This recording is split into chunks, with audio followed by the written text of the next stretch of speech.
Before that time. The physics behind, for example, another question reactions, people the say reaction to the actual change of mass. under the ultimate question about During our my prophet. father's course of Right. 7 years, About which ethics the book was put together.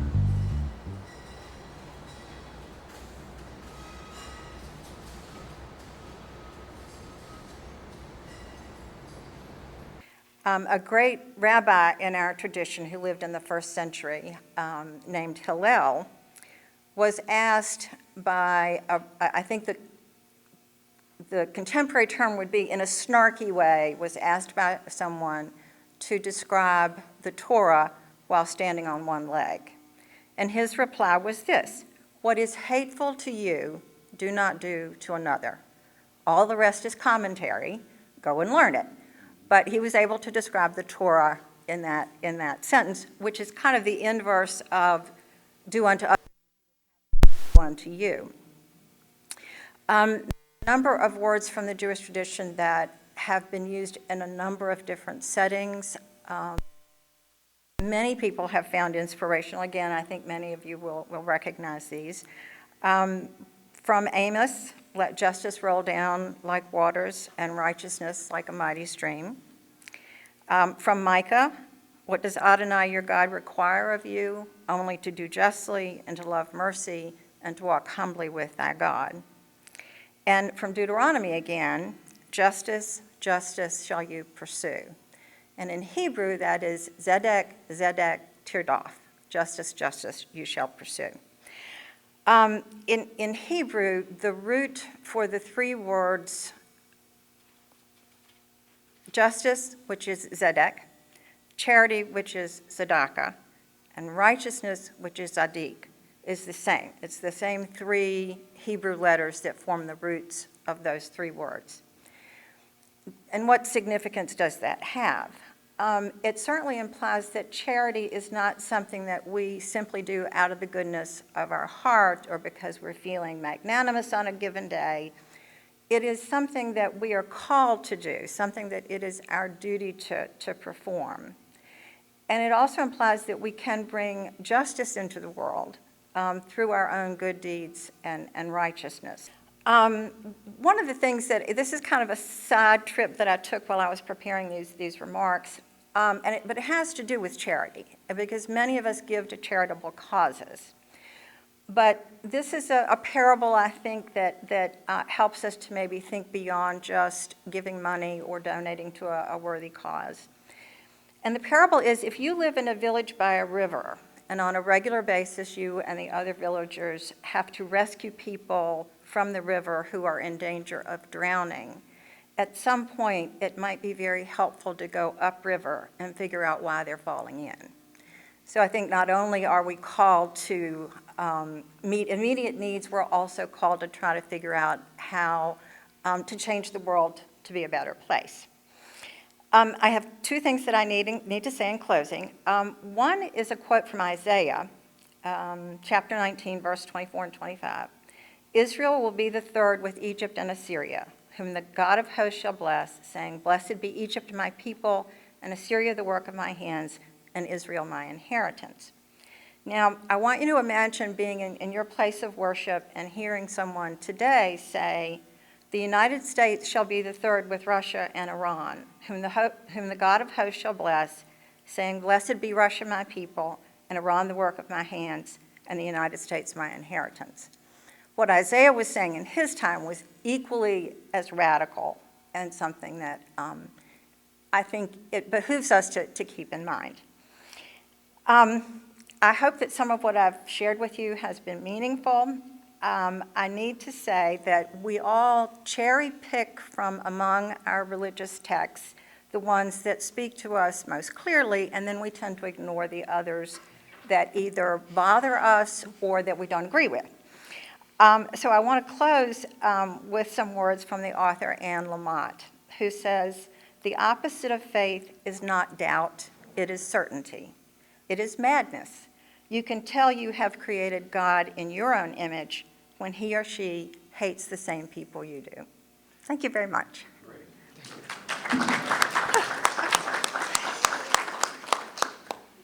The The first thing that came to mind was Matthew 5, a part of Jesus' Sermon on the Mount.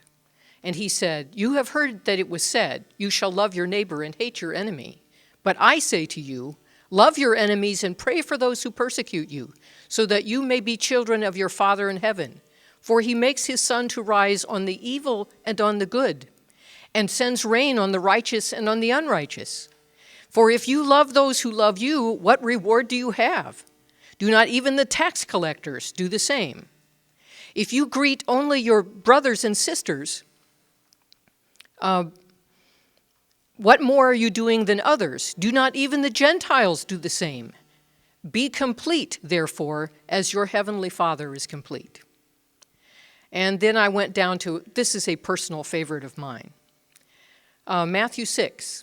"Do not store up for yourselves treasures on earth, where moss and rust consume, where thieves break in and steal, but store up for yourselves treasures in heaven, where neither moth nor rust consumes, where neither thieves break in and steal. For where your treasure is, there your heart will be also." And I thought, who is my treasure? God brings me back to my neighbor, and the rest of heaven and the test of heaven is here on earth. And I learned that from my Jewish theology. Finally, probably the heart of Mark's gospel. His own disciples had been having a fight about who was the greatest. And two of them were wrangling to get to be on his right and left side. And he said, "For the Son of Man came not to be served, but to serve, and to give his life as a ransom for many." And I thought, it's not about defending a bunch of principles, but about practicing a self-giving faith. And finally, there's the end of the Good Samaritan parable, in which Jesus asked the lawyer who asked him, what were the great commandments? He said, "Which of these three, then, do you think was neighbor to the man who fell into the hands of robbers?" And he said, "The one who showed him mercy." And Jesus said to him, "Go and do likewise." And I think 95% of the rabbis would have agreed with him, and so do imams today. So do Hindu and Buddhist leaders in their faith. I want to stop a little bit and talk about, we talked for a long time among us about what we would have as a central topic here. And I remember that we began in 2007 with a letter called A Common Word. And you can, if you look that up if you type a common word into your search index it'll take you to a letter written by, when I showed the letter to James, back in 2007, 2008, he was amazed at the Islamic scholars who signed that letter.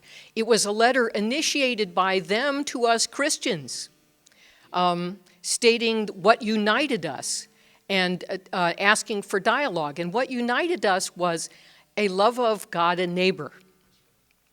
And how our faiths, that's what our faiths, all three of us here, practice at their hearts. Heaven is about this. What goes on here? If we can't do here what needs to be done, we aren't fit for heaven later, because that's what heaven is going to be about.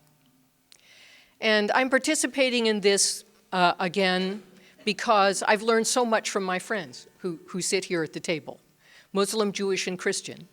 And when I talk with them, my colleagues, my faith comes away more deeply educated, revitalized, and restored. When we began these in 2007, at that time my fear was that I would not properly defend the tenets of my faith. I would give something away and sell out my Christian principles in the name of making peace. And I think, how ridiculous. My Christian theology is about making peace and serving my neighbor. And what I found was that I had friends. Could I have done better? None of us sold out our faith that we carry within us. All of us were strengthened and renewed, learning new and different things about each other's faith and about each other's hearts. Mainly God as we understand God, Allah, Adonai, has been expanded and enlightened within each of us. When I was in seminary, I came to admire the Jewish corrective to the Western way of thinking. Martha touched on a lot of it. It's very much based in community. It's about what happens between people. It's not about a bunch of ideas. I am woefully ignorant of the Quran, but when Khalil or James quotes it, especially in practice, it is beautiful. I wish we could have recorded some of the conversation we had as we were discussing what we would do today. We mentioned the things in the newspaper about our faiths. For Christians 50 years ago, on March 7th, Black Christians went on a march in Alabama to secure rights to vote, rights they were being denied to them by other Christians. They were inspired by, 85 years ago today, a Hindi lawyer named Mohandas K. Gandhi started a 240-mile walk to the sea to protest a tax on salt imposed by British Christians. He was inspired by Jesus of Nazareth, who was inspired by the Hebrew prophets before him. Gandhi, a Hindu, believed in religious tolerance. He was assassinated by a Hindu nationalist extremist. That's what we're fighting with our unity talks in today. The violence or provocative extremism in our times. And we're doing so in the very name of our faiths, which have been so misused. How do I apologize to my sister and brother Muslims in other parts of the world for the pastor in Florida who has publicly burned a Quran and who thinks he's accomplished something by having done so? Would he not be incensed if the Bible was publicly burned? Has he not learned, do unto others as you would have them do unto you? We are approaching Easter, a time of year when Jews living near Christians used to wonder if this year the Christians would come to punish the, in quotes, Christ killers. Was this after Christians had sung, "Ah, holy Jesus, I crucified thee," and proclaimed his death and resurrection as a benefit to the world? As a faithful person and pastor searching to faithfully practice my faith, I have nothing to fear and everything to gain on this platform and this community with my friends, whose faith has expanded and corrected my own. Thank you.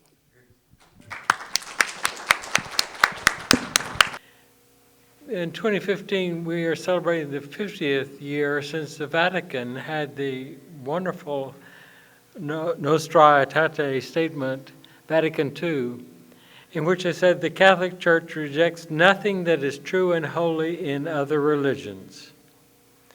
She regards with sincere reverence those ways of conduct and of life, those precepts and teaching, which, though different in many aspects from one's own, she holds and sets forth, nonetheless, as reflecting a ray of truth that enlighten all men.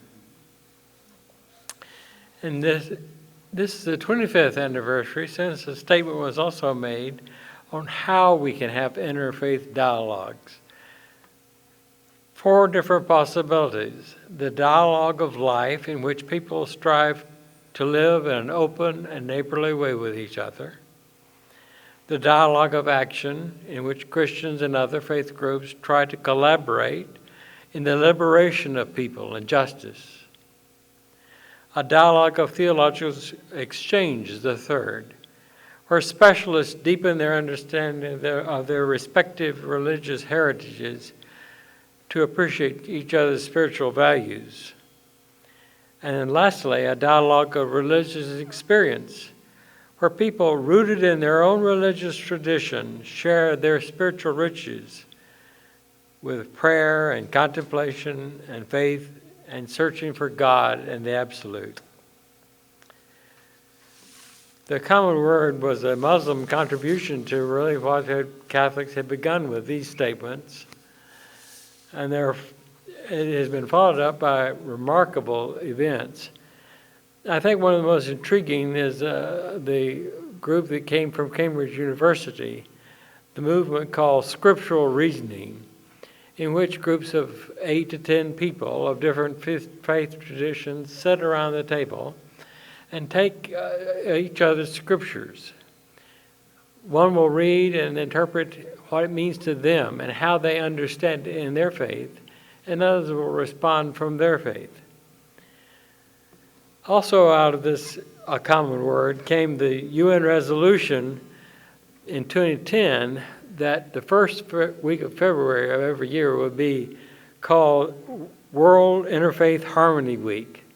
It's probably something we should all put on our calendars and celebrate. But as has already been said, there are within each of our traditions people who want to hijack our tradition and make it into something more combative. Charles Kimball illustrates this in his 2002 book, When Religion Becomes Evil. I don't think that I, as a Christian, would want to say that the Ku Klux Klan represents a Christian movement in the same way that Muslims don't want ISIL to be called an Islamic, a Muslim organization.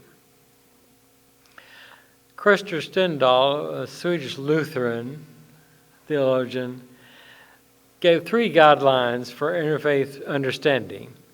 First, when you're trying to understand another religion, you should ask the adherents of that religion and not its critics. Secondly, don't compare the best of your faith with the worst of another's. And thirdly, leave room for holy envy. Recognize the elements in the other religious tradition that you admire and wish in some way you could have in your own. I think those are good clues to how we move ahead. Cain and Abel is a story that we all share in our traditions. It's a very instructive story, a very terse one. But it tells us that the first brothers who had everything in common, being part of the same family, had the first worship service, which was the occasion of the first murder. Doesn't that say a lot?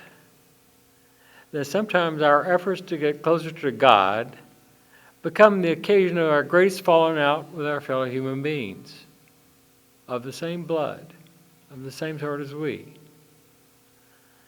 And the end result, as you remember, for Cain was he's alienated from the earth. Because he could not live with his brother, he's alienated from God. And this, I think, in a way, is the root of not only the rest of Genesis, where if you look at the theme of brothers, becomes a very interesting text. It isn't resolved until Joseph forgives his brothers who wanted to kill him. And then in turn becomes the basis of this whole thing about how do you treat other people. You mentioned the text from Matthew, which is certainly key. I want to mention maybe a couple more. Jesus told the parable of 2 brothers in Matthew 21. They were both asked to do something for their father. The first said no, but later got around to doing the work. The second son said yes, he would certainly do what his father wanted, but never did it. And Jesus' question was, which did the Father's will? Suggesting, don't just look at what people say about God and their obedience to Him. Look at what they're doing. In Matthew 25, Jesus gives a great parable of judgment in which people are sorted according to whether they did the compassionate thing to the persons around them in need. In the case of the condemned and the blessed alike, they were unaware that at the time, what they were faced with had any connection with Jesus at all. When did we see thee? And Jesus' word was, when you did it to the least of the ones around you, you did it to me. All this points to the truth that God is more concerned for orthopraxy than orthodoxy. Our right conduct rather than our right opinions. Our good heart rather than our good head. What we say is important, and what we affirm about religion certainly includes more than just loving God and loving neighbor. But in the end, if we unpack all it means to love God and to love neighbor, we will have covered most of our religions, even though in different ways. We all worship the same God. And you can see this most clearly when you try to go to a Christian church in maybe an Arabic country and find that they call on God as Allah. It's true in every religion. People call on God in their own tongue. You do not get a choice about which language you learn to speak with. And you probably didn't get much choice about which religion you start with. It is true that not all roads lead to Rome. You can go on the wrong direction, but you can get to Rome from wherever you are. And if you are truly obedient to God, God has the capacity to bring you to himself. The last text I refer to is Revelation, where we are told that when we all see heaven come down to earth, and the holy city we're in the holy city, there will be no temple, for God shall fill all. I am a Muslim, and I sit here representing the faith of Islam. A Muslim is one who submits his will to the will of God. A Muslim is one who follows the book of God, which we feel or believe is the last revelation from God to humanity. It's not a book to just Arabs. It's not a book to just Muslims. It's a book to all of humanity. And that book is the Quran, the Holy Quran. The religion that we practice is Islam. In the Quran, we find it mentioned as Al-Islam. And that is the religion of entire submission to the will of God. We follow the revelation, the guidance of God given to us in our book, the Quran. And we follow the most excellent example for humanity that we find to be in the one who was the recipient of the Quran, Prophet Muhammad ibn Abdullah, who God chose to be the last Nabi, the last prophet. And we believe that he brought about to humanity a correction of faith. And he brought about to humanity a manuscript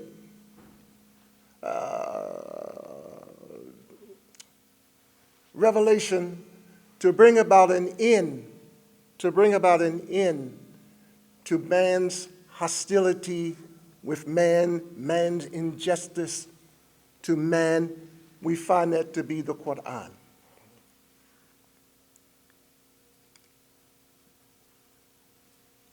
The prophet said that, or the Quran says to us, that Muhammad brought nothing new to the people. Every servant of God that came with a better understanding and a brighter revelation and more to what was sent to them before. The crux of our belief is that we believe in the Creator. We worship the Creator, not creation. God has created everything, and He also has created Muhammad.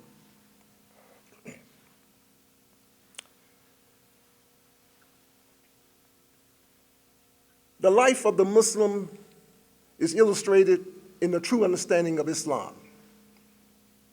Service to God and service to humanity. Love of God and love of humanity. Not love of black people and then you quit. Not love of yellow people and then you quit or you stop. Not love of white people and that's the end of it. It's the love of all people. We believe that no leader can be a leader in Islam without professing love of God and love of humanity. How can you say you love God and you don't love your fellow man? How can you say this?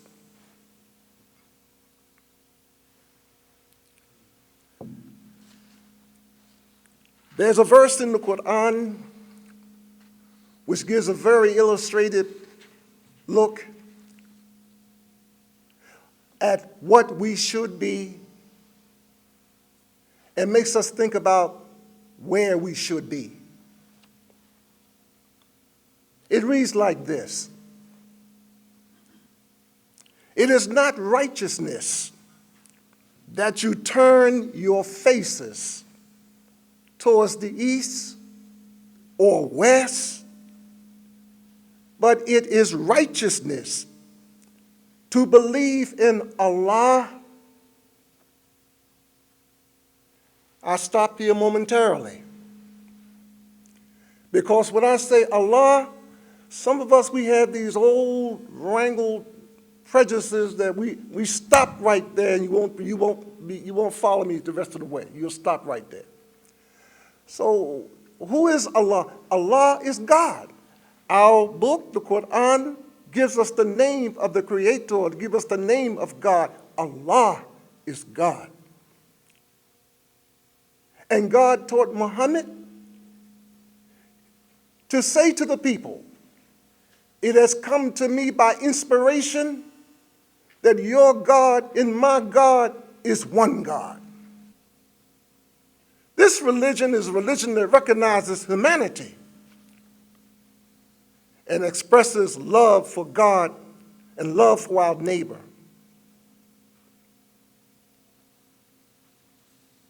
God says to us in the Quran, and I will close with this ayat, this verse: those who believe in the Quran and those who follow the Jewish scriptures and the Christians and the Sabians and who believe in Allah and who believe in God and the last day and work righteousness shall have their reward with their Lord. On them shall be no fear, nor shall they grieve. Thank you.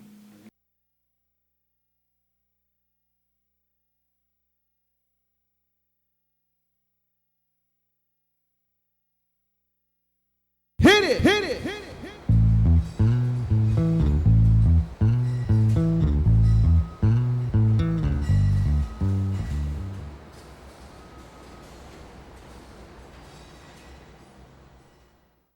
Amazing.